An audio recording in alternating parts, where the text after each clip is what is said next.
নমস্কাৰ ছাৰ বাইদেউসকল ড্ৰিমছ অসমৰ এক নতুন ভিডিঅ'লৈ আপোনালোকক স্বাগতম জনাইছোঁ। আজিৰ ভিডিঅ'টোত মই আপোনালোকক শিক্ষা সেতু আপডেট সম্পৰ্কে কিছু তথ্য জনাব বিচাৰিছোঁ। আপোনালোকে সকলোৱে জানেই যেহেতু 24 এপ্ৰিলৰ পৰা 30 এপ্ৰিললৈ শিক্ষা সেতু আপডেট সপ্তাহ পালন কৰিবলৈ আগবাঢ়িছে অসম চৰকাৰে।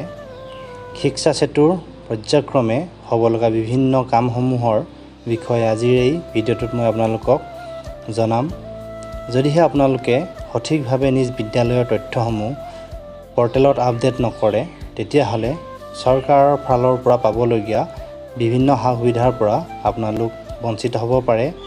সেয়েহে এই তথ্যসমূহ যেতিয়া আপুনি পৰ্টেলত আপডেট কৰিব তেতিয়া খুব সাৱধানেৰে কৰিবলৈ চেষ্টা কৰিব, কোনো ভুল ত্ৰুটি নোহোৱাকৈ।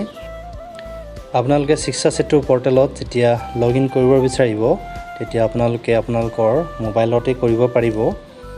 আপোনালোকৰ সকলোৰে মোবাইলত যেহেতু ক্ৰম ব্ৰাউজাৰ থাকেই, চ' আপোনালোকে ক্ৰম ব্ৰাউজাৰটো অ'পেন কৰি ল'ব। ক্ৰম ব্ৰাউজাৰ অ'পেন কৰাৰ পিছত ইয়াৰ চাৰ্চ বটামত ৰিমছ আছাম বুলি টাইপ কৰিব। ৰিমছ আছাম বুলি টাইপ কৰি ক্লিক কৰি দিব। ইয়াতে আপোনালোকে দেখিলে পাব শিক্ষা সেতু বুলি। চ' শিক্ষা সেতুত ক্লিক কৰি দিব। শিক্ষা সেতুত ক্লিক কৰাৰ পিছতেই যি শিক্ষা সেতুৰ পৰ্টেলৰ যি লগইন পেজ, সেই লগইন পেজটো আহি যাব। আপোনালোকে ইয়াতে লগইন যি আইডি নাম্বাৰ আৰু পাছৱৰ্ড দি আপোনালোকে লগইন কৰি ল'ব। আপোনালোকৰ প্ৰথমতে স্কুলৰ আইডি স্কুল যি ডাইস্ক'ড আছে সেই ডাইস্ক'ডটো ইউজাৰ আইডি আৰু পাছৱৰ্ডটো আপোনালোকৰ নিজৰ সকলোৱে ছেট কৰা থাকে আৰু ইয়াৰ লগতে আপোনালোকে কেপচাৰ দি লগইন কৰি ল'ব পাৰিব।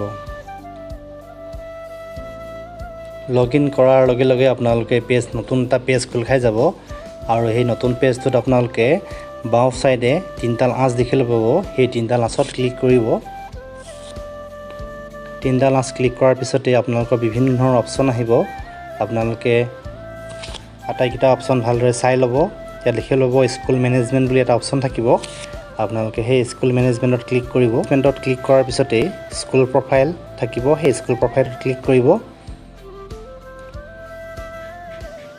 স্কুল প্ৰফাইলত ক্লিক কৰাৰ লগে লগে আপোনালোকে যি আইডি নাম্বাৰ দি লগইন হৈছিলে তাৰ ডাইস্ক'ডটো আৰু স্কুল নামটো শ্ব' কৰিব। দেখিবলৈ পাইছে নিশ্চয়, মোৰ ডাইস্ক'ড দেখুওৱা আছে আৰু স্কুলৰ নামটো বালিজান গৰঙা LP দেখুওৱা আছে। ইয়াত পোনপ্ৰথমে আপোনালোকে মই কিছু জুম কৰি দিছোঁ। ফ্ৰম ক্লাছ, আপোনালোকৰ বিদ্যালয়ত কোন ক্লাছৰ পৰা আৰম্ভ হৈছে সেই ক্লাছ আপোনালোকে ভৰাই দিব লাগিব। আমাৰ বিদ্যালয়ত যিহেতু কেজিৰ পৰা আছে, কেজি ক শ্ৰেণী, যিহেতু ক শ্ৰেণী বুলি উল্লেখ নাই আপোনালোকে কেজি বুলি উল্লেখ কৰি দিব। ইয়াৰ পিছতে আছে ক্লাছ 2, মানে কিমান ক্লাছলৈকে আপোনাৰ বিদ্যালয়ত আছে। যদি LP স্কুল হয় ক্লাছ 5লৈকে থাকিব আৰু যদিহে ME স্কুল হয় ক্লাছ 8লৈকে থাকিব। আমাৰ যিহেতু LP স্কুল মই ক্লাছ 5লৈকে ভৰাই দিছোঁ। ইয়াৰ পিছতে আছে স্কুল কেটেগৰী, অট'মেটিক চিলেক্ট হৈ গৈছে। স্কুল কেটেগৰী আৰু স্কুল চাব কেটেগৰী অট'মেটিকেলি চিলেক্ট হৈ গৈছে। আৰু ইয়াত দেখিবলৈ পাইছে আপোনালোকে টোটেল নাম্বাৰ অফ টিচাৰ দেখুৱাই দিছে। Total number of non teaching staff নাই, সেয়েহেতু 0 দেখুৱাইছে। টোটেল নাম্বাৰ অফ ষ্টুডেণ্ট 40 দেখুৱাইছে, আপোনালোকে দেখিবলৈ পাইছে নিশ্চয়। ইয়াৰ পিছতে আপোনালোকে চিলেক্ট কৰিব লাগিব স্কুল মেনেজমেণ্ট, স্কুলখন মেনেজমেণ্ট কোনে কৰে। ইয়াত বিভিন্ন ধৰণৰ অপশ্যন থাকে। আমাৰ সকলোৱে যিহেতু ডিপাৰ্টমেণ্ট অফ এডুকেশ্যন হয়, চ' ডিপাৰ্টমেণ্ট অফ এডুকেশ্যন আপোনালোকে ক্লিক কৰিব পাৰিব। ইয়াৰ পিছতে ব্লক অট'মেটিকেলি চিলেক্ট হৈ গৈছে আৰু ক্লাষ্টাৰ অট'মেটিকেলি চিলেক্ট হৈ গৈছে। হেবিটেশ্যনটো আপোনালোকে নিজে ফিল আপ কৰিব লাগিব, ভৰাব লাগিব। মানে ইয়াত নিজৰ হেবিটেশ্যন আপোনালোকে চাই ফিল আপ কৰি দিব। আমাৰ যিহেতু চন্দ্ৰক্ৰ হয়, মই চন্দ্ৰক্ৰ ফিল আপ কৰি দিছোঁ। গাঁও পঞ্চায়ত, যিহেতু কাৰ্বি আংলঙত গাঁও পঞ্চায়ত নাই সেইকাৰণে আমি দৈগুং বুলি ফিল আপ কৰি দিছোঁ। মিডিয়াম অফ ইনষ্ট্ৰাকশ্যন, মিডিয়ামত আপোনালোকে ফিল আপ কৰি দিব। মিডিয়াম ইংলিছ মিডিয়াম, মই ইংলিছ মিডিয়াম চিলেক্ট কৰি দিছোঁ।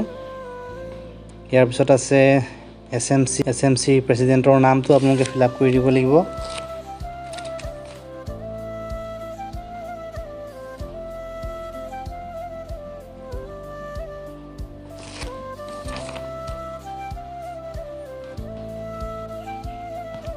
মই ফিল আপ কৰি দিছোঁ SMC প্ৰেচিডেণ্টৰ নাম।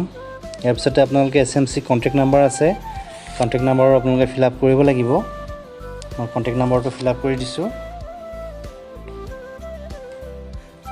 ইয়াৰ পিছতে আছে name of the head teacher কোন হয় আপোনালোকে ইয়াত ফিল আপ কৰি দিব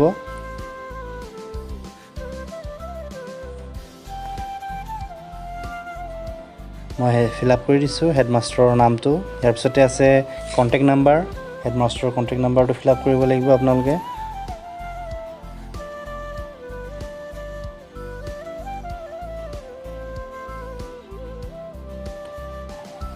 সো আপোনালোকে ফিল আপ কৰিব লাগিব মই ফিল আপ কৰি দিছো ইতিমধ্যে দেখিলে পাইছে নিশ্চয় এটা অল্টাৰনেটিভ নাম্বাৰ সো আপোনালোকে দুটা নাম্বাৰ দিব লাগিব হেড ছাৰৰ এটা কন্টেক্ট নাম্বাৰ লগতে এটা অল্টাৰনেটিভ নাম্বাৰ এটো মই ফিল আপ কৰি দিছো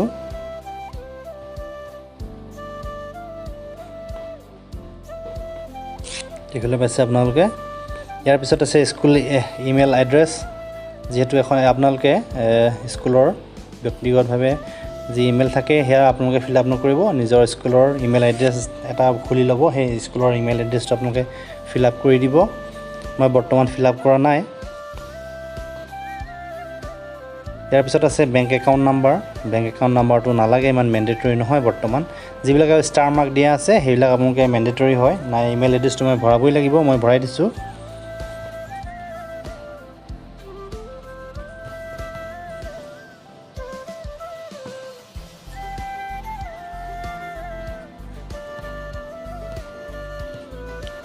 সো মই ইমেইল এড্ৰেছটো ফিল আপ কৰি দিলো বেংক ডিটেইলছটো মেন্ডেটৰী দিয়া নাই বৰ্তমান তো ইয়াৰ পিছত দেখিবলৈ পাইছে main local language of the locality ইয়াত কি ভাষা আপোনালোকে ব্যৱহাৰ কৰা হয় লোকেল আমাৰ ইয়াত যেটো কাৰ্বি জনবসতি অঞ্চল কাৰ্বি বসতি অঞ্চল হিচাপে মই লোকেল ল্যাঙ্গুৱেজ কাৰ্বি সিলেক্ট কৰি দিছো ইয়াৰ পিছত আছে আদাৰ ল্যাঙ্গুৱেজ স্পোকেন লোকেলিটি আদাৰ ল্যাঙ্গুৱেজ কি আছে ইয়াত আপোনালোকে আদিবাসী থাকিব বিভিন্ন ধৰণৰ থাকিব আপোনালোকে ফিল আপ কৰি দিব মই assamese ফিল আপ কৰি দিছো আদাৰ ল্যাঙ্গুৱেজত ইয়াৰ পিছত আছে নিয়াৰেষ্ট এলপি স্কুল সো ওচৰত নিয়াৰেষ্ট এলপি স্কুল কি আছে আপোনালোকে ফিল আপ কৰিব পাৰিব ইয়াতে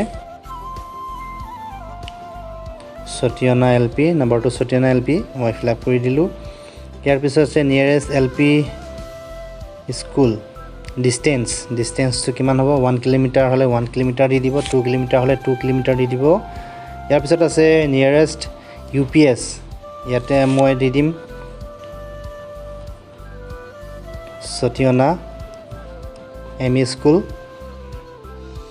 যেহেতু এলপি স্কুল আৰু এমই স্কুল একে লগতে আছে মই ফিল আপ কৰি দিছো ম্যাক্সিমাম যি ডিসটেন্স আছে 1 কিলোমিটাৰ ইয়াৰ পিছত আছে নিয়াৰেষ্ট হাই স্কুল আপোনালোকে ফিল আপ কৰি দিব দখৰা ইংলিছ হাই স্কুল মই ফিল আপ কৰি দিছো দখৰা ইংলিছ হাই স্কুল এটো ডিসটেন্সটো অলমোস্ট 4 কিলোমিটাৰ হ'ব মই 4 কিলোমিটাৰ ফিল আপ কৰি দিছো ইয়াৰ পিছত আছে nearest high school distance so higher secondary ডিসটেন্সটো কিমান হ'ব নিয়াৰেষ্ট হাই সেকেন্ডাৰী ইয়াত হ'ব আমাৰ সাকিহুলা হাই সেকেন্ডাৰী ডিসটেন্সটো অলমোস্ট 8 and 9 কিলোমিটাৰ হ'ব মই আন্তাজি ভৰাইছো খুব সম্ভৱ 8 কিলোমিটাৰ হ'ব ইয়াৰ পিছত আছে লেজিসলেটিভ এসেম্বলি কি পৰিব আমাৰ যেহেতু বোকাজান মই আপোনালোকে সিলেক্ট কৰি দিলে আহি যাব বোকাজান ফিল আপ কৰিলো বোকাজান ইয়াৰ পিছত আছে পাৰ্লিয়ামেন্টাৰী কনস্টিটুৱেন্সি আমাৰ ইয়াত ডিফু হ'ব অটোনমাস ডিস্ট্ৰিক্ট হ'ব অটোনমাস ডিস্ট্ৰিক্ট মই ফিল আপ কৰি দিছো ইয়াৰ পিছতে আছে লেটিটিউড এইবিলাক আপোনালোকে ফিল আপ কৰিব নালাগে ল্যান্ড টাইপটো কি হ'ব আপোনালোকে ফিল আপ কৰি দিব ওন ৰেন্টেড আছে যি আছে আপোনালোকে ফিল আপ কৰি দিব এই আটাইখিনি ফিল আপ কৰি হৈ যোৱাৰ পিছতে আপোনালোকে সেভ চেঞ্জ যে সেভ চেঞ্জ আছে সেভ চেঞ্জত আপোনালোকে ক্লিক কৰি দিয়াৰ লগে লগে আপোনালোকৰ তথ্যখিনি পৰ্টেলত আপডেট হৈ যাব আপোনালোকক ইমানখিনি তথ্য দেখুৱালো মই সো আপোনালোকে ভিডিওটো চাই কেনে পালে মোক কমেন্ট কৰি জনাব আৰু যদি কিবা অসুবিধা হয় মোক কমেন্ট কৰি সুধিব পাৰে আপোনালোকে মই যিমান পাৰো আপোনালোকৰ সমস্যাসমূহ দূৰ কৰিবলৈ চেষ্টা কৰিম সো ভিডিওত ইমানখিনি আছিল ভিডিওটো চাই থকাৰ বাবে বহুত বহুত ধন্যবাদ যদি ভিডিঅ'টো ভাল লাগে লাইক কৰিব, কমেণ্ট কৰিব আৰু নতুনকৈ যদি চাই আছে ছাবস্ক্ৰাইব কৰিবলৈ নাপাহৰিব। চ' ভিডিঅ'টো ইমানখিনি আছিলে, ধন্যবাদ।